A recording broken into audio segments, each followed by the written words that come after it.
Hi, my name is Kevin, and welcome to my build diary for Lightning Arrow Deadeye.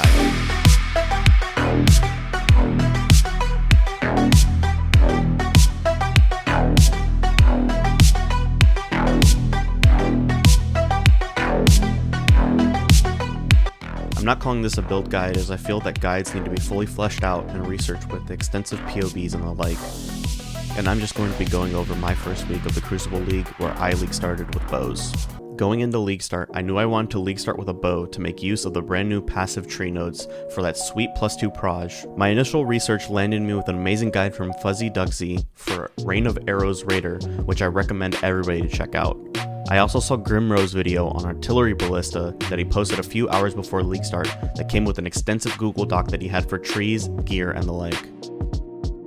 So with that, I was planning on leveling through the campaign with Rain of Arrows, would swap to Lightning Arrow around the time I got +2 proj for my Ascendancy, then I was planning on eventually swapping to Tornado Shot Omniscience after I farmed some currency. But that has completely changed after GGG balanced an Anoint, only notable, Vengeant Cascade. A ton of content creators have already talked about how great this notable is, but it really is that good. Nimbus Ring was amazing last league, and now it's able to be accessed by an Anoint that only costs 2 gold oils. Attack projectiles return to you.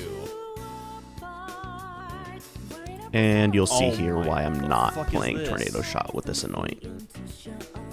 Oh, does this...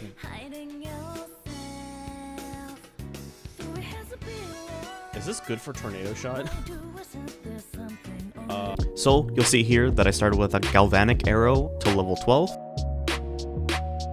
Swapped to Rain of Arrows and played that until about Act 7 or 8.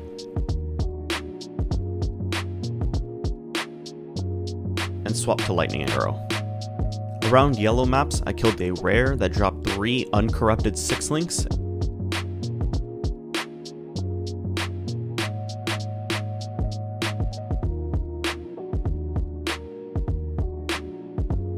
And I decided to swap to Tornado Shot for a little bit till I had enough currency to buy 2 golden oils to anoint Vengeant Cascade.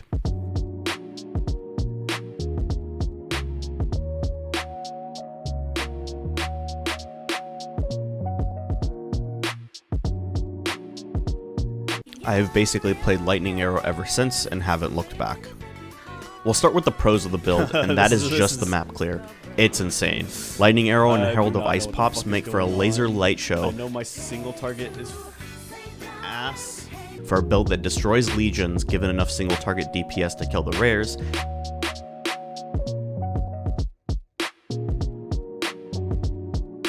and breaches, given enough single target DPS to kill the rares and breach bosses.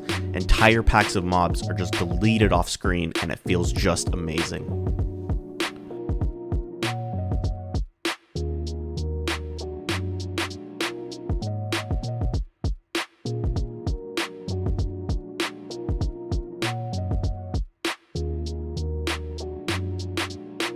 The cons of the build are that its single target DPS is very lacking and it's apparent.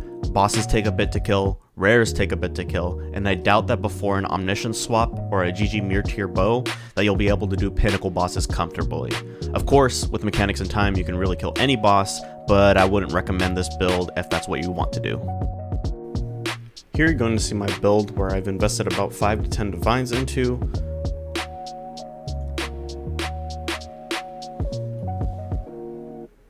I recently picked up this bow. For 10 divines, has T1 fractured fire damage. I've been spamming deafening essences of Wrath to try to get T1 cold damage as the prefix, and how I would finish this after I got the prefixes finished is to lock the prefixes with prefixes cannot be changed, go into harvest and reroll attack until I get +1 arrow, because it is an 85 eye level base, I can't get +2 arrows. From there, I would can have up to 3 crafted modifiers and prefixes cannot be changed. Go into T4 Eisling and slam it to get a veiled suffix. I would try to unveil attribute and crit rate. Then I would benchcraft attack speed to finish off the bow, and that would be my endgame bow, because I'm not willing to try to get a +2 arrow fractured base. Other than that, my gear is relatively cheap.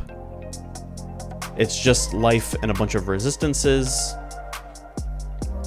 Here we have my amulet, which has Essence, Crit Multi, and T3 life with Vengeance Cascade. I'm going to hold this until I get a Omniscience. And I had found a Essence Fractured Attack Speed Quiver, which I just hit with a Global Crit Multi Essence, and it rolled T2 life. So I've just been rolling with that. Here's my old bow that I used until I got my current bow. Skill tree's pretty good, has +2 Pierce on it. Currently the build definitely struggles in the defensive side. I'm full evasion, but only have 25k evasion. I do have 100% spell suppression while I have my flask up, and 99% with lucky spell suppress chance through the mastery. So my damage against spells is good, but if I ever get hit, I basically get one shot. So this is a 6 portal build for sure. But you can definitely upgrade the armor pieces, as there is a lot to be worked on. It's just that I know I'm going to switch to Omniscience eventually, and it doesn't make sense to me to upgrade a bunch of armor pieces, spend a lot of money, when that money could be spent towards getting Omniscience and then having to remake the gear after I get Omniscience to get flat attributes on it everywhere. A large part about what makes this build work currently is this massive Thread of Hope to grab a lot of stuff in the middle, along with some of the things at the shadow starting area, and not having to path to some of these nodes down here.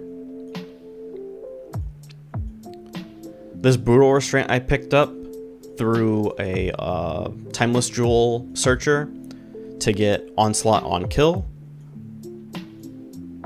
some effective non-damaging ailments to increase my shock, Alchemist Genius whenever I use a flask, some non-curse aura effects, some attack and cast speed, some life, some dex, and this Lionized Fall to turn all these sword and claw nodes into bow nodes. I would highly recommend you pick up all 3 of these. This jewel was, I'd say, I think I bought it for 80 to 100 C. This Thread of Hope I bought for 3-ish divines, and this Lionized Fall I believe I bought for 6 divines. I'll post my current POB along with links to all videos mentioned in the descriptions. I may also make an update once I do make the Omniscience swap to show you how that's going if you guys are interested. I also stream sometimes on twitch.tv/KevinPlaysGames, so come by and hang out while I search for Brothers Gifts in Cemetery. If you liked or disliked the video, please let me know. This is the first video I'm making that actually requires me to edit, so if you have any feedback or questions about the build, please feel free to leave a comment below and possibly hit that subscribe button. Thanks!